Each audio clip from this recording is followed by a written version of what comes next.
ఏంటి ఇక్కడే నిలబడ్డారు? లోపలికి రావచ్చు కదా. ఇప్పుడే ఒక పెళ్లి నిశ్చయం చేశారు. తెలుసు.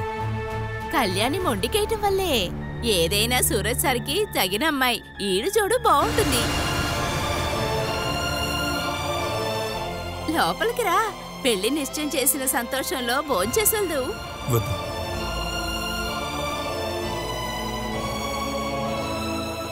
అదిగో వాళ్ళు వచ్చేసారు.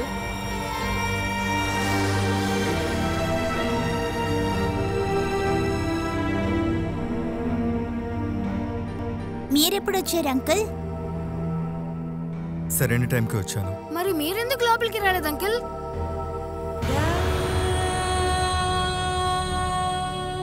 కేకు ఉంది, రకరకాల కూరలతో భోజనం కూడా ఉంది, ఆ తర్వాత పాయాసం ఉంది. మీరు ఎక్కండి, మనం బయలుదేరదాం. రండి. ఎక్కువ. శివప్రసాద్, ఒక నిమిషం. తను కూడా మీతో వస్తుంది.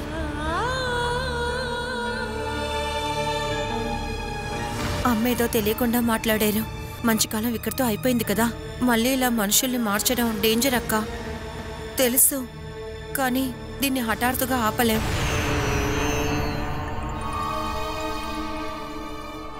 మా అన్నయ్య మనస్తత్వం బట్టి చూస్తే ఎలా రియాక్ట్ చేస్తారో తెలీదు.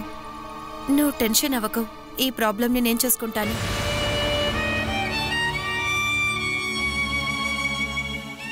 వెళ్ళు.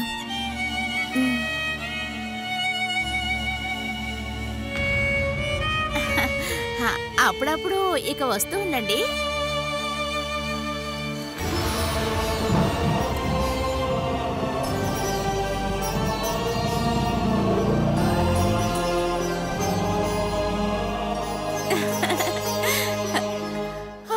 ఎంత మంచి పిల్ల. దేవుడి దయ వల్ల ఈ పెళ్లి త్వరగా జరిగితే సంతోషంగా ఉంటుంది.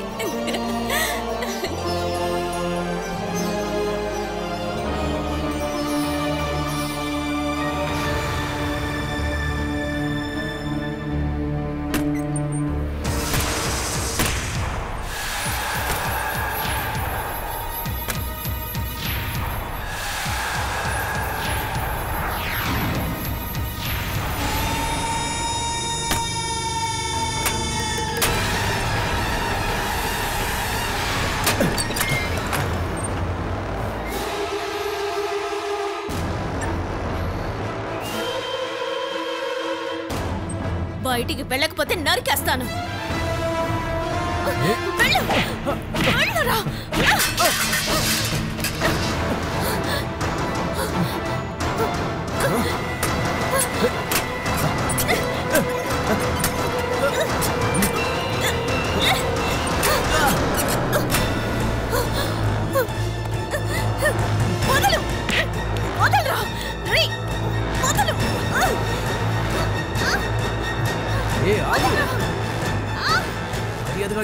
తిరగాలు మొదలు పెట్టాడు.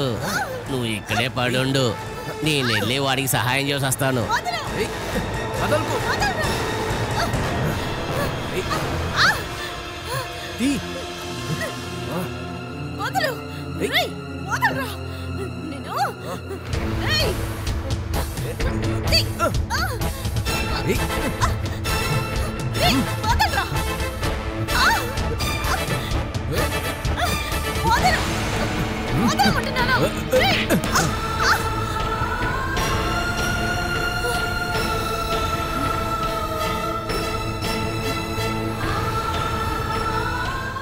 భయపడకు, మీ ఆయన బయట కాపలా కాస్తున్నాడు.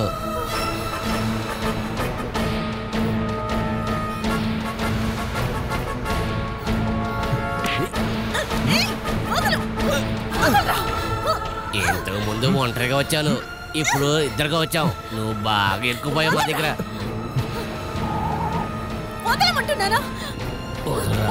ఎవరో వచ్చినట్టున్నారు.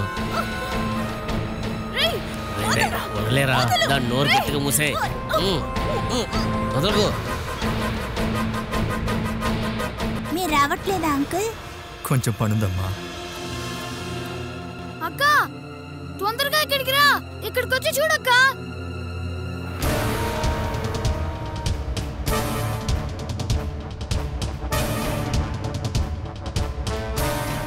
అంకుల్, నాన్న కింద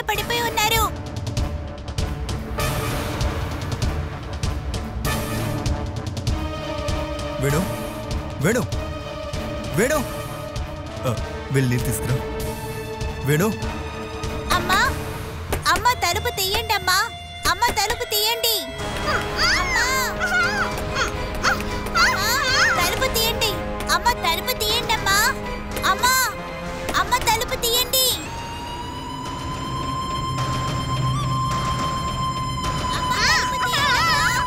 అమ్మా అమ్మ తలుపు తెరవండి. నేను బయట నుంచి నీళ్ళు తీసుకొస్తాను.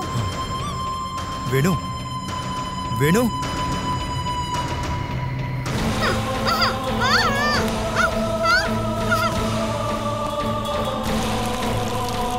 వేణు వేణు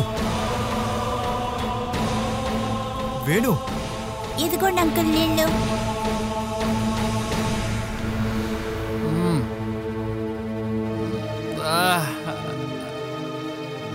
నువ్వు నీ గురించి ఏమనుకుంటున్నావే?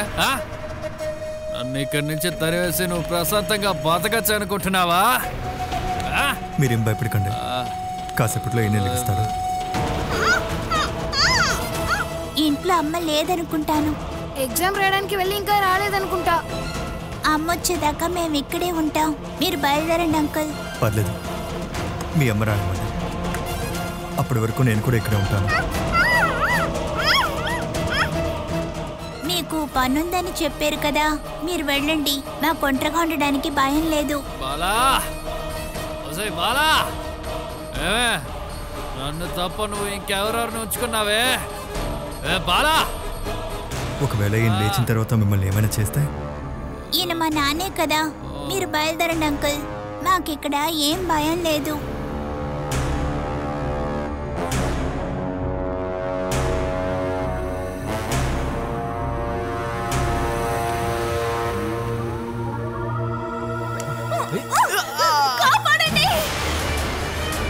అయ్యో అమ్మ లోపలే ఉంది. అమ్మా అమ్మా అమ్మ తలుపు తెరమ్మా. అమ్మా అమ్మ ఏమైందమ్మా? అమ్మా అమ్మ తలుపు తెరమ్మా.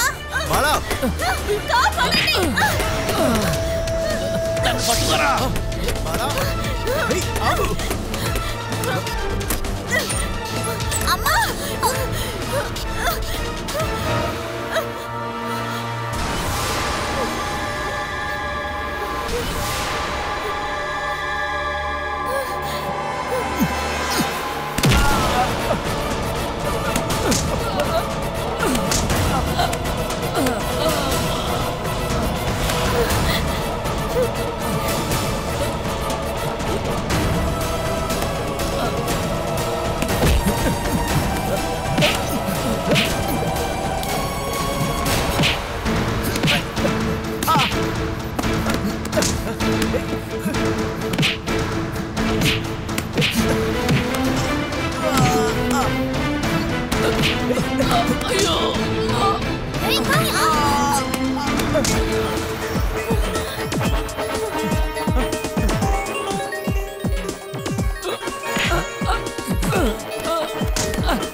నువ్వు ఇంకెప్పుడు ఇలా చేయకూడదు. అయ్యో నన్నే చేయకు, నీకు తెలియక చేశాను. దీంతో కొట్టి చంపేయండి అంకుల్. నీ సొంత ఇంట్లో కూడా నీ కాలుతో నడవకూడదు.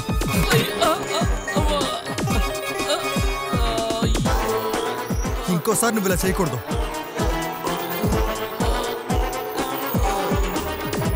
ఇక్కడికే కాదు, ఏ ఇంట్లోకి నువ్వు అడుగు పెట్టకూడదు.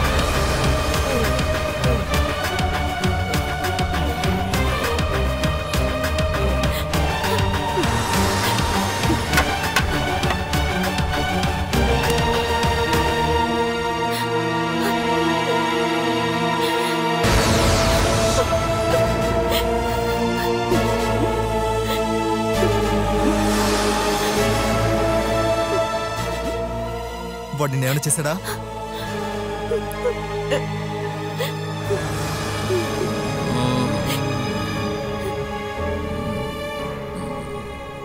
అసలు నీకు ఇటువంటి భర్త అవసరమా? నీ జీవితం నుండి వీడిని వెలేసేయాలి.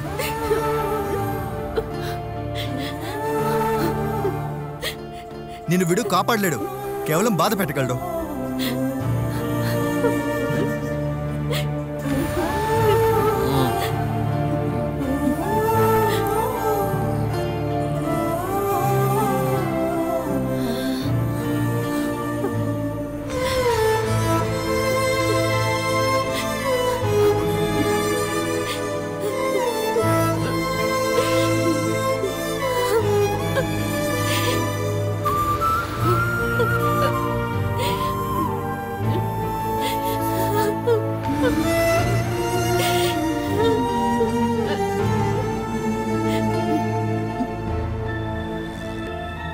లేదు లేదు, అయ్యగారు ఇప్పుడు చాలా కష్టాల్లో ఉన్నారు. నాలాంటి తెలివి గలవాడు ఆయనతో ఉండక్కర్లేదని ఆయనతో జారనివ్వట్లేదు. అన్ని గుళ్ళకి వెళ్ళి మొక్కుంటూ 10,000 తాళ్ళు చేతులు కట్టుకుంటూ తిరుగుతున్నాడు. చేసేవన్నీ చండాలపు పనులు. ఇంకొకసారి పిలిచినా ఆయనతో వెళ్ళను. విశ్వాసఘాతకుడు. సరే, తర్వాత కాల్ చేస్తాలే. ఎందుకు ఊరికే ఫోన్ చేయటం? సాయంత్రం కలుస్తాంగా. ఓకే.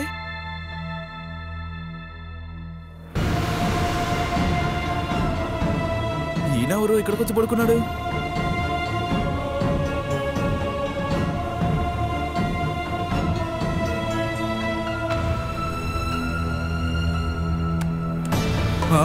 అయ్యో అయ్యగారు, అయ్యగారు లేకండి, లేకండి. అయ్యగారు, అయ్యగారు లేకండి. అయ్యో అయ్యగారు లేకండి. అయ్యగారు, అయ్యగారు, అయ్యగారు లేకండి. అయ్యగారు, అయ్యగారు.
ఏదేమైనా మీరనుకున్నట్టే అన్నీ జరుగుతున్నాయి మేడం.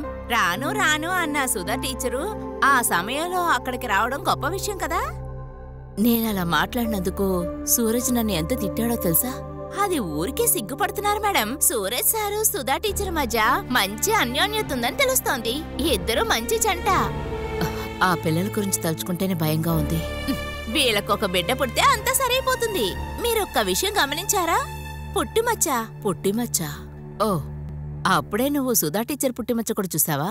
టీచర్ది కాదు, తన కూతురుది. కళ్యాణి భుజం మీద ఉన్న పుట్టిమచ్చ ఎక్కడికి పోయిందా అని అనుకుంటూ ఉండేదాన్ని. అలాంటి పుట్టిమచ్చే సుధా టీచర్ కూతురు భుజం మీద చూసినప్పుడు నాకు ప్రశాంతంగా ఉండింది. నీకేమైనా పుట్టిమచ్చల పిచ్చుందా ఏమిటి? మనం అన్నీ గమనిస్తూ ఉండాలి కదా. చాలా సినిమాల్లోనూ సీరియల్లోనూ ఇలాంటి పుట్టిమచ్చలే కథలో మలుపు తిప్పుతుంది. ఒకవేళ కళ్యాణి పసిపిల్లగా ఉన్నప్పుడు తప్పిపోయింది కదా, ఆ సమయంలో సుధా టీచరే కళ్యాణిని పెంచిందేమో. తిరిగిచ్చే సమయానికి ఒకళ్ళని భయం ఇంకొకళ్ళనిచ్చుండొచ్చు. పుట్టుమచ్చున్నది సుధా టీచరు, పుట్టుమచ్చలేంది సూరజ్ సారు తీసుకొచ్చుండొచ్చుగా. ఆ మచ్చ ఒక మలుపుగా మారదా?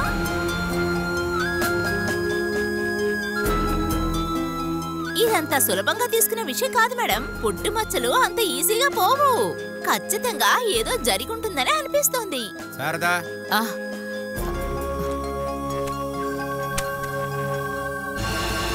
వీళ్ళు ఖచ్చితంగా మారిపోయిన బిడ్డలే అయి ఉంటారా? భగవంతుడా, ఒకవేళ అలాగే అయి ఉంటే.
ఏంటే ఆ?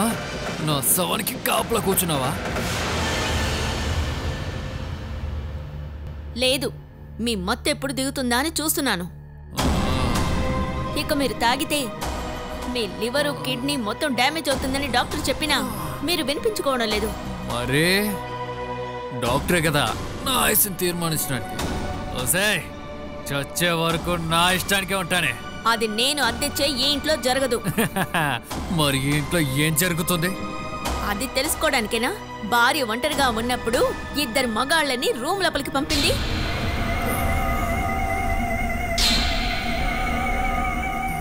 నా శరీరాన్ని అమ్మి మరీ మీరు తాగుతున్నారు కదా?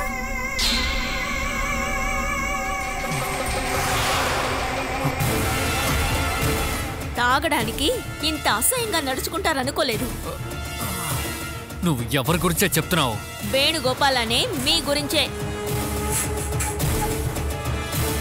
ఇప్పుడు ఇద్దరు, ఇంకా ఎంతమందిని తీసుకొస్తారు? ఈ బిజినెస్ లో మీకు ఎంత డబ్బు వచ్చింది? నాటకాలొద్దు. 4 బాటిల్ కొనిస్తే నా భార్యతో మీరు పడుకోవచ్చని బోర్డు పెట్టడానికి కూడా మీరు వెనకాడరు. విషయం ఏంటో చెప్పవే. ఇంతకంటే వివరంగా చెప్పడానికి అసహ్యం వేస్తోంది. ఇప్పటి వరకు పరువుతో బతుకుతున్నాను. తాళి కట్టిన వాడిని చెప్పి అమ్మేయకండి. ఎవరే నీతో తప్పుగా ప్రవర్తించారు? వెళ్ళి కనిపెట్టండి. తాగిన మత్తులో ఉన్న మిమ్మల్ని ఎవరిక్కడికి తీసుకొచ్చింది? మందు తాగితే మీరెవరో మీకు తెలీదు. ఇప్పుడు భార్య, ఇక్కడ ఒక ఆడపిల్ల ఉంది. రేపు నా బిడ్డను కూడా ఇదే విధంగా. అలా జరగదని ఏమిటి గ్యారంటీ? చేతిలో 100 రూపాయలు కూడా లేని మీరు ఎలా తాగలరు? రోగానికి ట్రీట్మెంట్ ఎలా ఇప్పించుకుంటారు? అందుకు డబ్బులు కావాలిగా. అందుకోసం మీరు ఏమైనా చేస్తారు.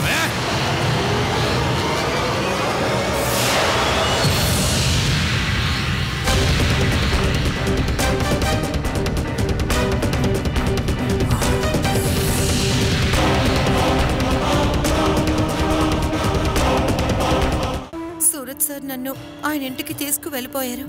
నువ్వు అక్కడికి వెళ్ళావని ప్రీతి చెప్పింది. నాకు సూరజ్ సార్కి పెళ్లి చెయ్యాలని ఆ ఇంట్లో వాళ్ళు అనుకుంటున్నారు. మేము ఒకరినొకరు ఇష్టపడుతున్నామని ఆవిడ అనుకుంటున్నారు. అందుకు సూరజ్ ఏమన్నాడు? హఠాత్తుగా చెప్పారనేమో ఆయన ఆవిడ మీద కోప్పడ్డారు. కానీ నాకైతే వాళ్ళందరూ కలిసి ఆయన్ని ఒప్పించగలరనిపిస్తోంది. నేను చెప్పానని నువ్వు సుధ టీచర్గా సూరజ్ ముందు యాక్ట్ చేసావు. మనమిక నిజం చెప్పేద్దాం, లేకపోతే నీకది పెద్ద సమస్య అవుతుంది. పెళ్లి గురించి మాట్లాడినప్పుడు శివప్రసాద్ కూడా అక్కడికి వచ్చారు. అది వినుంటారనుకుంటాను. ఇంటికొచ్చి చేరేంత వరకు నాతో ఒక్క మాట కూడా మాట్లాడలేదు. ఒకవేళ తను వినకపోతే నువ్వు చెప్పొద్దు. మీ మధ్యన ఉన్న ఈ బంధం చెడిపోకూడదు. నువ్విక ఎవరి ముందు సుధ టీచర్గా నటించనవసరం లేదు. ఈ నాటకాన్ని ఇంతటితో ముగిద్దాం.